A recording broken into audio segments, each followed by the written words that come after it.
19. Baja. Siapa tadi? Dian. Baja panjang 10 meter dipanaskan. Nomor 19. Berapa? Baja panjang 10 meter dipanaskan. Baja panjang. Bajanya panjangnya 10 meter. Iya, dipanaskan. Nah, ini berarti kalau belum dipanaskan apa? Fenol? Enol? Anol? Fenol. Itu tadi apa? Panjangnya? Luasnya atau apa? Panjang. Berarti panjang. Berarti simbolnya kalau panjang apa? L0, betul. L0 atau panjang awal. Terus, baca selanjutnya. Dipanaskan 15 derajat Celcius. Berapa? Sampai 15 derajat Celcius. Iya. Sampai 75 derajat Celcius. Nah, kalau dari 15 ke 75 langsung keluar delta T, yaitu 75 kurang berapa? 60 derajat apa pakainya situ? Celcius. Terus?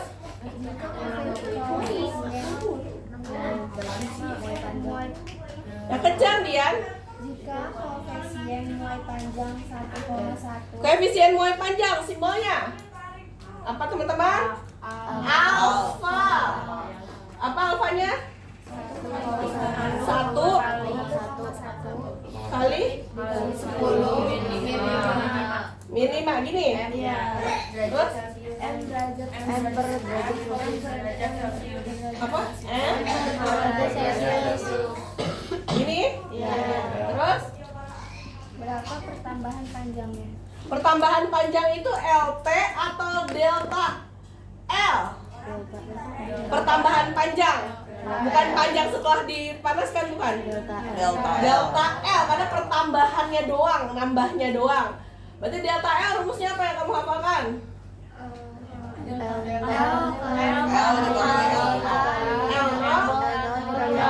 Alpha delta T. Ini kan? L0 alpha delta T. L0 nya berapa? 10. Alfanya 1,1 kali 10 pangkat min 5. Terus kali 60. Lihatin ya. Proses 0 untuk mengurangi 0 ini kan 0 nya positif, ini yang negatif ya. Berarti kalau ini coret, ini nanti tinggal min 4. Ya, tinggal min 4, tapi min 5 jadi min 4. Coret lagi 0 jadi min 3. Jadi 1,1 kali 10 pangkat min 3 kali 6. Ya. Terus sekarang 6 kali 1,1 gampang dong kalau 6 kali 1,1. 6,6 kali 10 pangkat 3. Ini jawabannya. Jawabannya meter. Kalau di pilihan gandanya nggak ada ini gimana Bu? Delta L-nya nggak ada bentuk pangkat. Gampang, kalau nggak ada bentuk pangkat tinggal geser ke sana. Caranya nih ya, kalau nggak ada bentuk pangkat di pilihan ganda. Ini berapa kali geser? 3. Geser ke depan kalau minus. 1, 2, 3. Berarti nanti di sini 0, 0, 0. Berarti 0,0066 meter. Dah pangkatnya hilang. Paham caranya? Jadi cara gesernya kayak gitu ya. Kalau nggak ada pangkat-pangkatan, karena kan tergantung gurunya masing-masing. Ada yang mau ditanyakan? Nomor 19? Ulang kir. Jika koefisien muai panjang adalah 2 kali 10 pangkat minus 3. 2 kali 10 pangkat min 3. Ini apaan? Koefisien muai panjang. Apa simbolnya koefisien muai panjang? Alfa. Terus Berapa koefisien muai volume dan luasnya? berapa koefisien muai volume? Oh, volume apa ya? Gamma. Terus muai luas apa? Beta. Nah, ingat, kalau kita butuh gamma atau beta tapi nggak ada gamma sama betanya, kita bisa kalikan dengan alfa. Gamma rumusnya 3 kali alfa, berarti 3 kali 2 kali 10 pangkat min 3. Ini 3 kali berapa? 6 kali 10 pangkat min 3. Ini adalah gamma. Kalau nggak ada data gamma, begitu cara cari gamma. Beta berarti 2 kali alfa. Berapa? 2 kali 10 pangkat. Berapa ini? 4 kali 10 pangkat min 3. Paham? Ya, kalau kita butuhnya volume sama luas tapi nggak ada, ini datanya kaliin dari alfa ya.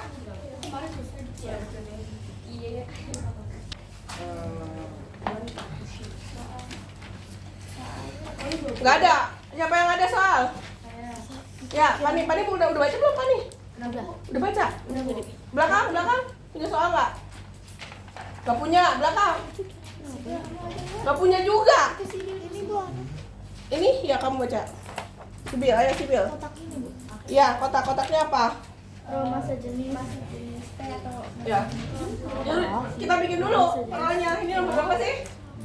17. Ro sama dengan M per V. Ro ini apa tadi kemarin? Masa jenis. Volume? Satuannya apa volume? Meter kubik atau sentimeter kubik. Kalau meter? Kilogram. Gram. Nah, yang ditanya di kotak pertama itu titik-titiknya apa yang ditanya? Ro ya, yang kotak pertama ya? Ro sama dengan M per V. M-nya berapa? 27 kilogram. 27 kilogram. Terus V-nya? 0,01 meter kubik. Udah sama nih kilogram pasangan meter kubik nih. Ya. Cara gampangnya Bu, saya emang nggak ngerti Bu kalau koma-komaan ya udah hilangin koma. Ini berapa angka di belakang koma? 2. Cara ngilanginnya ini kaliin 100 karena 2 angka. Jadi ini nanti jadinya cuma 1 doang. Kali 100, truk pindah. 20-nya kali 100 berapa? Jadi 27. Nah, udah ini bagi ini kan dia doang hasilnya. Udah 2700, satuannya kilogram per meter kubik, segitu gampangnya. Ya. Masih lanjut aja terus Sibil. Nomor 2 yang ditanyanya apa? Yang nomor 2 titik-titik kedua? Ro lagi, berarti jangan seperti biasa kalau nulis harus dari rumus, masukkan angka, hitung, kasih satuan. Selalu seperti itu kalau fisika ya. Ro yang kedua sama dengan M per V. M-nya di sini 62 gram ya. Bawahnya 8 cm kubik. Nah ini udah sama nih, satunya gram, satunya cm kubik, udah boleh. Gimana ngitungnya? Ini sama-sama genap, bagi 2 berapa? 62 bagi 2, 31 per 4, satuannya gram per cm kubik. Ini bisa sederhanain. 31 bagi 4 kali berapa yang dekat sama 31? 4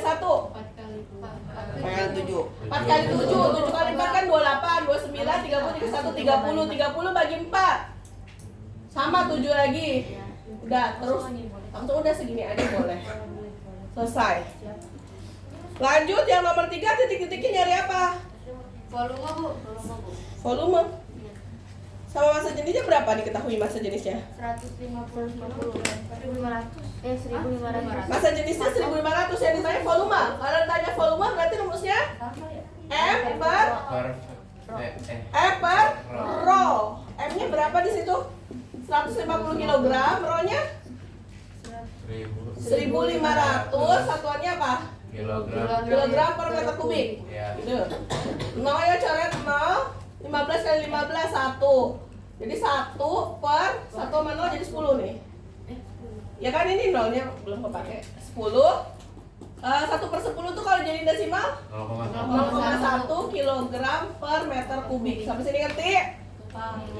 Oke. Lanjut, habis itu nyari apa? Massa. Kalau nyari massa gimana nyari massa? Ro kali V. Ro-nya berapa? 8. Ro-nya 8.000. nyari massa yang pertama ini bukan 150 di sini. 8.400 kilogram per meter kubik kali volumenya 0,002 gitu ya. Apa? Meter kubik. Berarti ini habis ya coret. Tinggal ini 2 0 coret buat geser komanya 2 kali 1 2. Jadi di sini tinggal 0,2 kali 84. Kaliin 8 kali 2 4 kali 2 8. 2 kali 8 16. Terus berapa angka di belakang koma? 1 kasih. Terus sekarang satuan jadi kilogram. Selesai deh.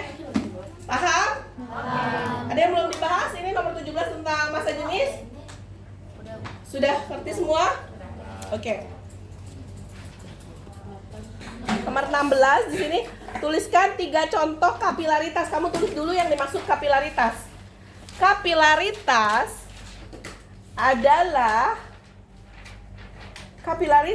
adalah meresapnya zat cair melalui celah-celah kecil. Meresapnya zat cair melalui celah-celah kecil. Contohnya yang pertama,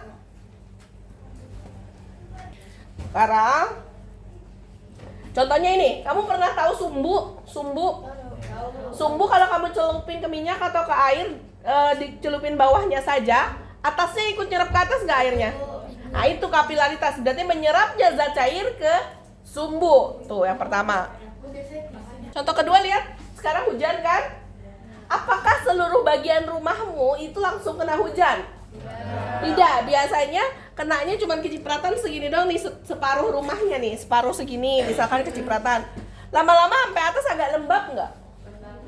Nah itu kapilaritas, berarti menyerapnya air hujan ke atas dinding meskipun yang terkena air hanya bagian bawah. Saya ulang, meresapnya air hujan sampai ke atas dinding meskipun yang terkena air hanya bagian bawah saja. Alat pembunuh nyamuk ya, ini kan pembunuh nyamuk nih. Ini yang dicelupin yang mana? Bawah.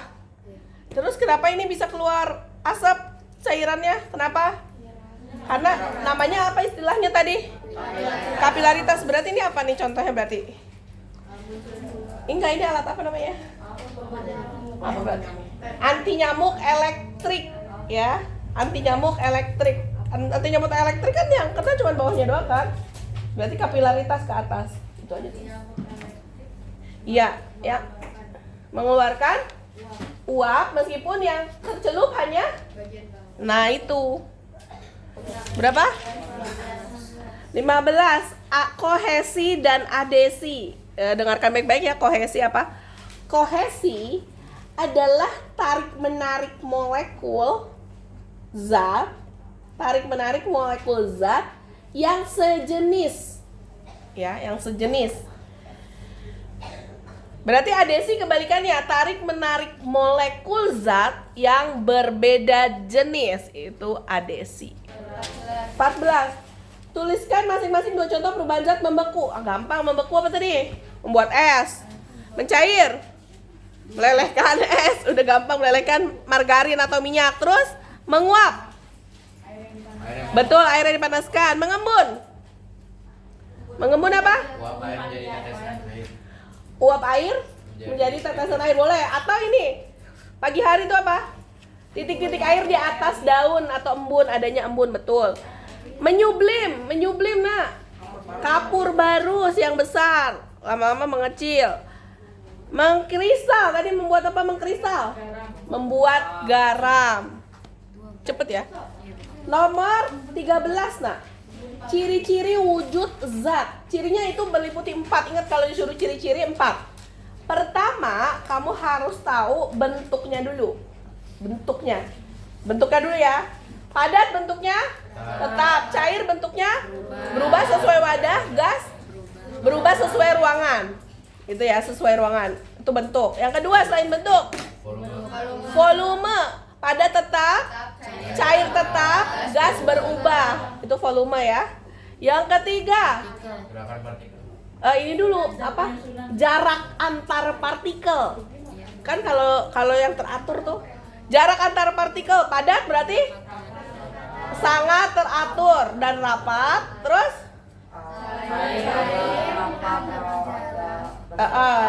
iya, agak berjarak. Kalau gas, bukan uap, gas. Acak atau tidak teratur atau sangat berjauhan, ya. Yang keempat itu ciri khusus zat padat apa sih? Ciri khusus zat padat selain bentuk, molekul, ciri khusus zat padat apa? Tidak?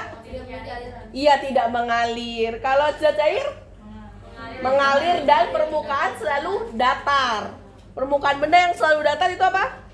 Zat cair. Terus gas Ciri khususnya tekanan bergerak ke segala arah. Itu khasnya gas. Menekan ke segala arah itu gas. Unsur itu zat tunggal. Senyawa itu zat tunggal. Campuran homogen itu zat campuran. Campuran heterogen zat campuran. Bedanya apa sih? Ini kan sudah bedanya kan? Bukan persamaannya, bedanya. Yang pertama bedanya unsur. Terdiri atas satu atom. Ya. Atom sejenis. Sejenis ya. Satu atom sejenis ya. Senyawa terdiri dari beberapa atom yang berbeda jenis. Senyawa itu pasti berbeda jenis.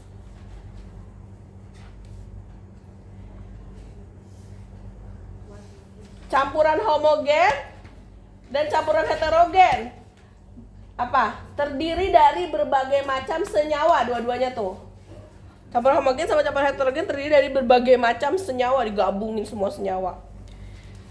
Terus selanjutnya unsur yang kedua nih. Ulang lagi ya tadi yang itu. Lanjut. Unsur itu tidak membentuk zat baru. Unsur tidak membentuk zat baru.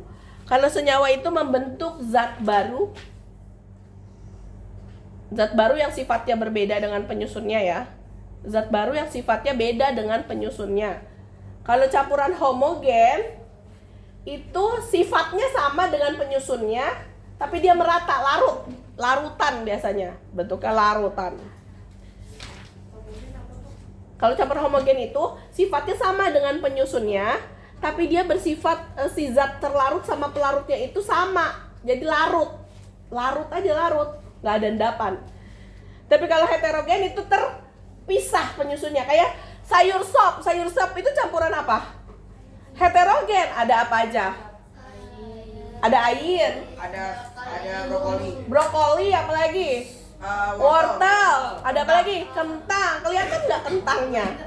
Berarti itu campuran heterogen. Tapi kalau itu semua sudah saya buat di sayur sop, saya masukin blender jadi makanan bayi, itu jadi campuran apa? Paham nggak? Jadi kalau udah campuran homogen nggak tahu lagi nih mana kentangnya, mana wortelnya, kan nggak ketahuan. Paham? Berarti kalau air dengan minyak campuran heterogen karena misah. Ya. Kalau air gula dilarutin sama air, campuran homogen. Kalau garam dilarutin dalam air, campuran homogen. Kalau ini sirup, kita bikin sirup. Kamu suka minum kopi tubruk nggak? Kopi zaman dulu yang bubuk, tapi dia masih gendap. Nah itu apa tuh?